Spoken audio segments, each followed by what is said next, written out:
Bem-vindos ao Grupo Marcos, estamos no programa Geração 276, Se Tiver de Ser. Meu nome é Carlos Luiz. Dando continuidade ao nosso estudo do Livro dos Espíritos, estamos no item Pressentimentos, olha que interessante. Hoje nós vamos trabalhar a questão 526, 527, 528, pelo menos.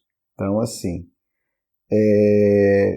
vamos tentar trabalhar aqui a ideia central de Kardec nessas perguntas. Ele está tratando de um caso hipotético que o indivíduo tem que desencarnar e como é que os espíritos podem atuar neste caso de desencarne, né? Porque tem um anjo da guarda, tem os espíritos amigos, tem a lei de Deus. Chega uma hora que o indivíduo, mesmo estando 100% saudável, ele vai ter que desencarnar, né? De acordo com a programação espiritual dele, naturalmente. Então, Kardec quer saber o seguinte: como os espíritos atuam em relação ao indivíduo que precisa desencarnar, né? O indivíduo que está saudável, não tem nenhum indício que ele vai desencarnar, mas os espíritos sabem e dizem, olha, o José tem que desencarnar, como é que a gente faz? Como é que eles atuam? É isso que Kardec quer saber. Kardec já não está discutindo se os espíritos atuam ou não. Kardec já entendeu, já explicou, sim, os espíritos atuam no nosso desencarne. A questão agora, como é que é? Kardec está tentando entender que a mecânica da atuação dos espíritos no desencarne. Como é que funciona? Né? O que é que eles fazem? O que é que normalmente eles agem? Como normalmente eles agem? Então Kardec vai perguntar para entender isso, tá certo? A gente viu em questões anteriores, por exemplo, que Kardec aqui vai revelar como os espíritos atuam, por exemplo, para que pessoas se encontrem ao acaso, né? A gente deu vários exemplos disso. Agora Kardec está perguntando como os espíritos atuam para o indivíduo desencarnar. Primeiro a gente já sabe, os espíritos bons nunca vão inspirar alguém para matar ninguém, para matar outro. Isso não existe. Porque um ser humano, quando mata outro, ele comete uma infração terrível em relação à lei divina. Então, isso não existe. Mas existem situações que os espíritos atuam, provocam de uma forma indireta o desencarne da pessoa que ama, que protege, porque está na hora dele voltar. Certo? Aí você vai dizer, nossa, mas que cruel, vai fazer a pessoa voltar para lá. É o mesmo grau de crueldade de uma mãe, de um pai, que faz o seu filhinho amado de 5, 6 anos ir para a escola. É o mesmo grau de crueldade, né? Assim, eu sei que vai ser melhor para você, apesar de você um certo desconforto, né? Ter que acordar, ter que tomar banho, escovar o dente e tal, se você está com sono. Vamos lá. Então Kardec vai perguntar isso. Tendo uma ação sobre a matéria, então Kardec já está dizendo o quê? Os espíritos têm ação sobre a matéria. Por que ele está dizendo isso? Porque isso já foi estudado, né? Ler o Livro dos Espíritos, estudar o Espiritismo, é sempre estar dando um passo adiante. Então, Kardec está dizendo o seguinte, olha, eu já entendi, já está claro, não vou discutir isso aqui agora, que os espíritos têm atuação sobre a matéria. Então, já começa disso. Os espíritos, né, podem provocar certos efeitos visando fazer com que se cumpra um acontecimento. Então, ainda está bem teórico, olha. Os espíritos agem sobre a matéria. Se eles precisam que determinada coisa aconteça, eles podem atuar de forma específica para que isso aconteça. Como ficou muito vago, Kardec vai dar um exemplo. Por exemplo, um homem deve morrer, né? Então, se tiver que acontecer, já tem que morrer. Ok. Aí tá lá eu. Rapaz, tem que desencarnar o Carlos Luiz. Tá igual a hora dele. Aí o Carlos Luiz vai e sobe numa escada. Vai trocar uma lâmpada, vai subir na árvore para pegar uma fruta, vai, enfim. Subiu numa escada. A escada se quebra e o Carlos Luiz morre. Foram os espíritos que fizeram a escada quebrar-se para que o destino do homem se cumprisse? É isso que ele está perguntando. Né? Olha a lógica de cá. Como os espíritos podem atuar na matéria, eles poderiam ter atuado ali no degrau da escada, que sei lá, é de madeira, que estava bom, mas eles atuaram para que o Carlos caísse e morresse. Os espíritos vão responder desde o começo da pergunta. Olha a lógica da resposta dos espíritos. É bem verdade que os espíritos têm uma ação sobre a matéria. Ele está dizendo, ok, eu concordo com a tua primeira afirmação, mas para o cumprimento das leis da natureza e não para as derrogar, fazendo surgir em dado momento um acontecimento inesperado e contrário a essas leis. Então, como que diz, vamos organizar aqui o pensamento. Eles atuam, mas para a harmonia do conjunto, né? E não para ficar, né, não de forma contrária a essas leis. Então, assim, ele não está dizendo que Kardec está errado, ele está dizendo, olha, a lógica dos espíritos é sempre estar favorável às leis. Aí você vai dizer, mas os espíritos não podem de jeito nenhum? Poder pode. Mas é o que se fala é o seguinte, a natureza e os espíritos agem, espíritos lúcidos, evoluídos, eles agem sempre na lógica da economia. Da economia em que sentido?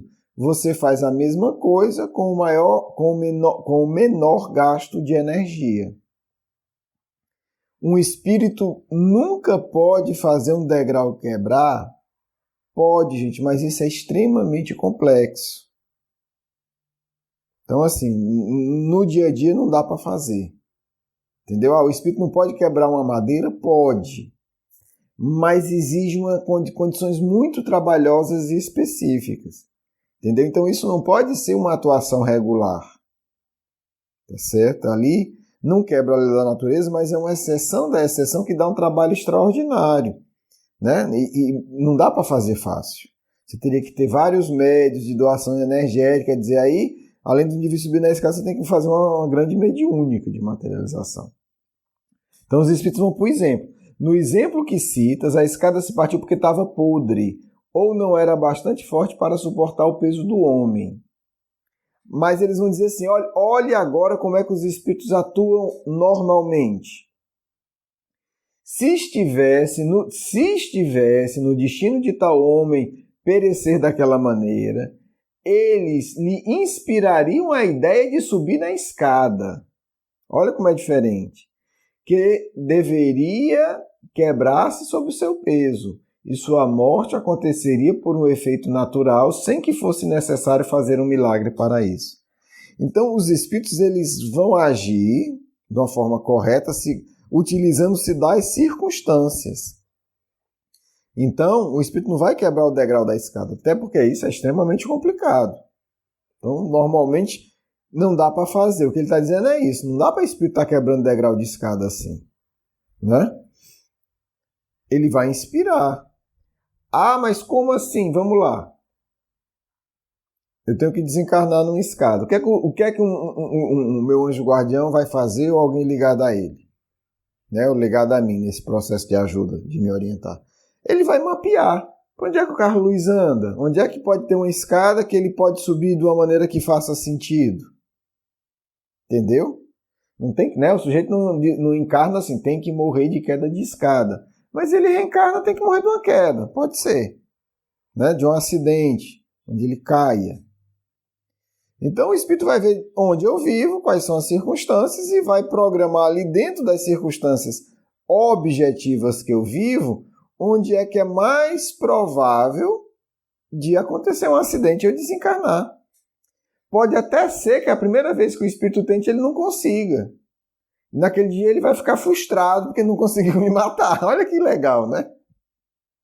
Vai dizer, não, só mais daqui uma semana eu consigo, que ele vai estar lá de novo. Gente, a gente está falando de coisa real. Óbvio que pro meu bem, chegou a minha hora. Entendeu? Chegou a minha hora. Mas aí Kardec, não satisfeito, vai fazer outra pergunta. Ainda nesse assunto, tá certo? Vamos lá. Né? Já expliquei o geralzão. Aí ele vai dizer, Tomemos um outro exemplo em que o estado natural da matéria não apareça. O que é que ele está dizendo? Beleza, uma matéria podre e tal, mas eu quero pegar uma cor que não tenha nada a ver com a matéria aqui da Terra, né? Olha que legal o exemplo de Kardec. Um homem deve perecer, está lá programado, ele vai morrer fulminado por um raio. Isso acontece, né? Mas sabe-se lá o que é que o sujeito fez na encarnação passada ou nas encarnações passadas para merecer morrer eletrocutado por um raio. Mas enfim, cada um com seus problemas. Talvez eu tenha que desencarnar por um raio, gente. Não estou falando de ninguém, não. Eu não sei exatamente como será o meu desencarne. Então vamos lá. O homem deve perecer fulminado por um raio. Aí tá lá chovendo e tal, ele vai para debaixo de uma árvore. O raio vai, cai e mata o sujeito. Coube aos espíritos provocar o raio e dirigi-lo para ele. Olha, Kardec é muito genial, porque com esse exemplo simples ele quer entender como é que é na prática. Ele está perguntando assim, vamos lá, o espírito pode tacar o raio na árvore? O que ele está perguntando é isso. É por aí que né, assim, os espíritos dizem, ainda é a mesma coisa que você está perguntando. O raio caiu sobre aquela árvore naquele momento, porque estava nas leis da natureza que assim fosse. Ele não foi dirigido para aquela árvore porque o homem se achasse debaixo dela. Quer dizer, os espíritos sabem, olha, vai cair um raio ali. Como é que eles sabem? Estudando, vou falar aqui de uma maneira geral, as reações químicas que geram raio. Né? Como um químico sabe, olha, se eu estou vendo que foi feita essa mistura, né, daqui a pouco tempo vai produzir tal ar, tal substância ou tal fagulha. Então os espíritos dizem, olha, daqui mais ou menos uma meia hora vai cair um raio ali. Aí o que acontece? Mas o homem foi inspirado à ideia de se refugiar debaixo daquela árvore. Quer dizer, está lá o anjo guardião dele, o guia protetor, e diz, ó, tem que desencarnar de raio e é hoje. Está chovendo, já vai ter raio. Se ele não entender do assunto, ele pergunta a alguém que entende, olha, como é que funciona isso aqui? Como é que tá? Onde é que vai cair raio por aqui? Ah, ali, vai cair um ali e um lá, lá. Opa, é hoje. Carluiz, olha que ave bonita, Carluiz. Vai lá, meu filho. Tá na sua hora. Vai lá para debaixo daquela ave que vai ser bom. Aí lá vai o Carluiz morto de feliz.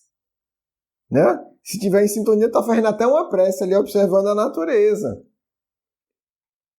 E aí o raio cai sobre a árvore, pois a árvore não deixaria de ser atingida pelo raio, tivesse ou não um homem debaixo dela. Entendeu? Então o espírito ele vai, num bom sentido do termo, aproveitar a circunstância para levar ao desencarne o seu protegido que precisa desencarnar. Então, sim, espírito superior mata. Ele não assassina, ele mata. Ele pode induzir o seu protegido a uma circunstância que vai levá-lo ao desencarne. Porque chegou a hora. Do mesmo jeito que ele evita que o indivíduo desencarne quando não chegou a hora. Última questão. Um homem mal intencionado dispara contra alguém. Kardec nesse dia estava fixado com a morte, né, gente? Hoje eu quero saber de morte. E é morte só de desgraça, né? Hoje é hoje. Assim, é hoje que o meu assunto é esse. Ele deve ter chegado em casa melibulando. Não, hoje o negócio é morte, Gabi, né? Chamava a esposa de Gabi. Gabi, hoje o assunto é morte. Vamos lá, mais uma. Ela deve ter olhado e disse assim, hoje tu tá, hein, Kardec?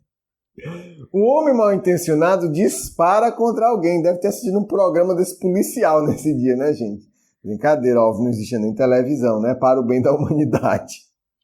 Sei lá se para o bem. Vamos lá. Um homem mal intencionado dispara contra alguém um projétil que passa de raspão e não o atinge. Olha o que o Kardec está estudando, qual é essa relação de lei natural, intervenção e desencarne. Um espírito bondoso pode ter desviado, quer dizer, o sujeito leva um tiro, atirou, aí pegou de raspão. Isso acontece todo dia. Kardec quer entender como é que se dá a interferência espiritual nisso. Essa é a questão. O espírito desviou a bala? É isso que Kardec quer saber. Se o indivíduo não deve, olha aí, agora aliviou, né? Assim, é um caso em que o bom espírito não tem que matar ninguém, né? entre aspas, o matar, né, gente? Se o indivíduo não deve ser atingido, o espírito bondoso lhe inspirará a ideia de se desviar. Entendeu? Da mesma forma que o espírito bondoso pode dar a ideia de vai para debaixo da árvore para levar um raio, agora ele dá a ideia de desviar. Por quê? Porque não chegou a hora. Né? É a dificuldade que a gente tem, inclusive no movimento espírita, de entender a lógica do bom espírito, do espírito superior. Claro que a gente tem dificuldade, é normal, nós somos inferiores, mas o esforço é legal. A lógica do espírito superior é diferente da lógica nossa, né? Então, assim, se não está na hora, o espírito superior vai dizer assim, olha, vai desviar, vai dar um impulso, vai aplicar uma energia para o indivíduo dar um tremor e ir para o lado, sem nem ele pensar, porque não dá tempo de pensar, é um tiro. Ou então, olha outra forma de agir, isso aqui que é legal. O espírito superior pode salvar o indivíduo dando um impulso para ele se desviar, ou então ofuscará o seu inimigo. Quer dizer, ele pode atuar no sujeito que vai atirar, né? Para que ele desvie um pouco a mão, para que ele trema a mão e o tiro não acerte. Ofuscar o seu inimigo de maneira a fazê-lo errar a pontaria.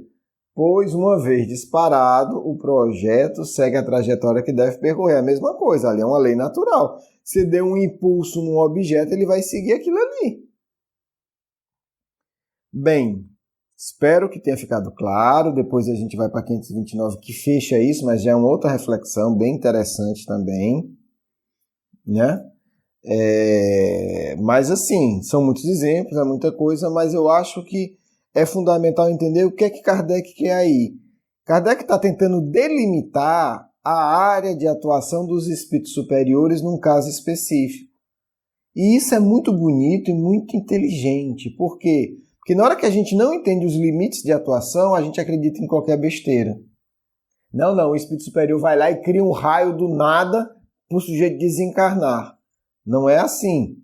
Eles fazem coisas extraordinárias dentro de limites, dentro de parâmetros, tá certo? E aí Kardec está aqui mostrando exemplos concretos para que a gente entenda bem esses parâmetros. Por quê? Porque se a gente não entende isso, ou a gente vai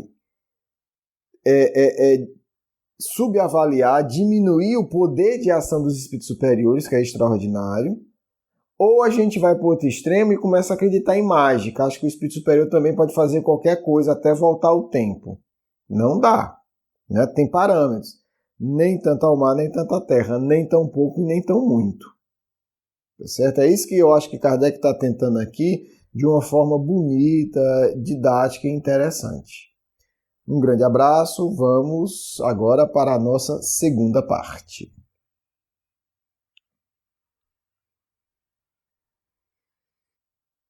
Que a paz do Cristo esteja sempre conosco, nos ajudando a compreender doutrina maravilhosa de beleza e de sabedoria. Vejamos aqui a grandeza de Allan Kardec, esta mente poderosa, extraordinariamente bela, que busca organizar sequência de questões e respostas, que busca citar coisas muito didáticas, mas que tocam na estrutura do universo. Será que vocês entendem isso? Que o que Kardec está aqui exemplificando com um homem que cai de uma escada, com um sujeito que leva um raio debaixo de uma árvore, com um tiro de revólver. Vocês entendem o que Kardec está fazendo? Ele está mostrando a dinâmica, a interação dos espíritos com o universo. Muito bonito, muito belo. Porque do mesmo jeito que os espíritos não interferem na trajetória de um projétil, de uma bala, do que for, de rifle, de revólver, de canhão, do que for, eles também não interferem na trajetória dos planetas e dos astros. Dá para entender isso, filho? Mas eles estudam as circunstâncias e aproveitam. Isto que acontece. aproveitam da mesma forma. Ora, o Espírito sabe, em tal período, em tal região da Terra vai estar muito mais quente, vai estar muito mais frio. Em tal período, tal região do globo vai ter movimentação geológica, que para você significa terremoto. O mar vai mudar de configuração, vai subir, vai descer. Isso eles já sabem, porque sabem onde estará o planeta, onde estará Sol, onde estará todo o conjunto de astros que influenciam essas circunstâncias. Da mesma forma que o espírito que estuda ou que trabalha com isso sabe, tal configuração de nuvens, de temperatura, de pressão, irá gerar um raio e ele irá cair neste lugar. É simplesmente isto. Por isso, espíritos podem prever acontecimentos da história e podem intervir numas coisas e outras não. Vejam grandeza de Kardec, filhos. Com esse exemplo simples que alguns estúpidos não valorizam, Kardec está aí elaborando teoria da presciência e a intervenção nossa nos acontecimentos da história. Tá aí já. Mas ele começa com tanto carinho que vocês não notam. Ele começa de uma maneira tão simples que vocês dizem: ah, é só um exemplo curioso. É só uma história legal, como vocês falam. Não, filhos. Kardec está mostrando como no universo os espíritos puros conduzem as galáxias. Esta é a grandeza desse espírito. Nenhum outro faria coisa tão bela. Porque consegue falar coisas que, se quiser, todos vocês entendem. Se forem o mínimo lúcidos, o mínimo de humildade e pensar seriamente no que esse ser, que esse homem escreve, vocês compreenderiam muito mais coisas. Esse é o nosso desafio do movimento espírita de hoje. Ajudar vocês a entenderem isso. Porque um dia isso será desenvolvido. E os que conseguirem refletir e entender isso, entenderão de forma muito simples revelações ainda mais belas e grandiosas. Espero que vocês meditem com muita seriedade a grandeza de cada exemplo e de cada questão desse livro. Muita paz do amigo espiritual de sempre. Quero agradecer o seu carinho, a sua atenção e para conhecer mais do nosso curso Educação Espírita, um convite à juventude, do nosso programa Nova Geração e os nossos livros, por favor visite o nosso blog grupomarcos.com.br. Você é muito bem-vindo. Um grande abraço.